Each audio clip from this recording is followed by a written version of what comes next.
Urujeni Shaziya amaze igihe gito asoje amashuri yisumbuye. Ni imwe mu ntore ziri ku rugerero mu karere ka Nyarugenge. Nyuma yo gukurikirana amasomo yo mu itorero ry'igihugu mu gihe cy'ukwezi, akaba yarashyize imihigo y'ibikorwa azakora mu gihe cy'amezi 7 ahereye iwabo mu mudugudu.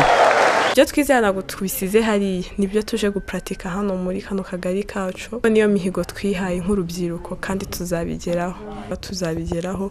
Mu mihigo twayize harimo kuzajya tugenda twegera abantu, harimo n'umuhigo wo kubarura abana bakishirije amashuri cyane tukamenya amashuri barakishize abantu kimwe n'abantu bakuru batize, kubigisha gusoma no kwandika. Urujeni Shaziya avuye gukurikirana amasomo yo mu itorero yakiriwe n'umubyeyi we Muhoza Nusura. Uyu mubyeyi akanemeza ko umwana wakurikiye amasomo yo mu itorero ry'igihugu aba yumviye ababyeyi kandi utubahirije ibyo atozwa mu itorero akaba asuzuguye ababyeyi be. Umwana yagukunze akanakubahisha n'igihugu abacyubashye abanagikunda cyane, ariko iyo yagusuzuguye nk'umubyeyi n'igihugu aba yagitesheje agaciro. Ndashaka rero bagendere ku marangamutima y'igihugu cyacu n'urukundo rw'igihugu cyacu, nk'uko nacyo kidukunda, igihugu cyacu kiradukunda cyane. Ibyo ngibyo mbibasabira kumana kandi urubyiruko rwose.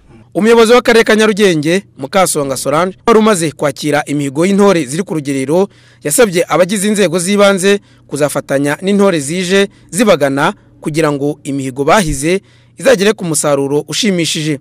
Kandi ngo nubwo ibikorwa by'intore ziri ku rugerero bihera ku rwego rw'imidugudu bigira ingaruka nziza ku ngengo y'imari mu turere.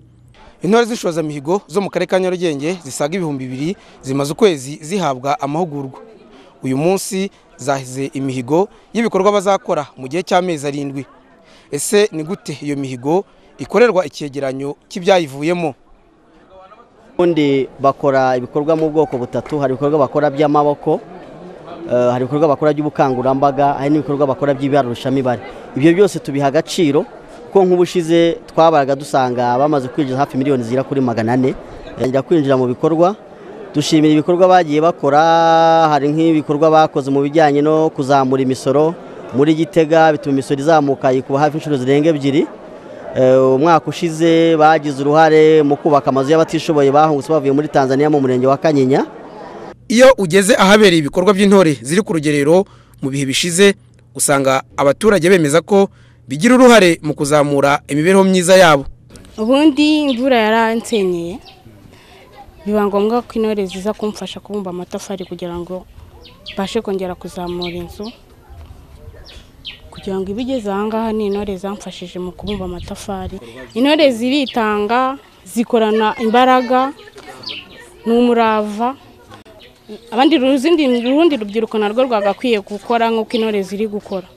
Twasanye akagari kacu, murabona uko kameze, twateye irange, dushyiramo amakaro mu mabiro arimo, turasukura aya mabeto yose. Twagize uruhare mu gufasha abakozi bakoraga hano, ngira ngo ni igikorwa cy'umwihariko twakoze nk'intore zimparanira kurusha.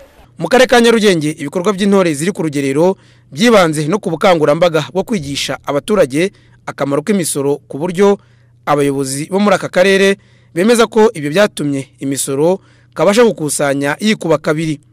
Ibyo bikaba bimwe mu bishingirwaho muri aka karere ka Nyarugenge mu kwemeza ko gahunda y'intore irimo itanga umusanzu ukomeye mu kubaka igihugu. Nkubito Kandatsiyeri, Televiziyo Rwanda mu mujyi wa Kigali.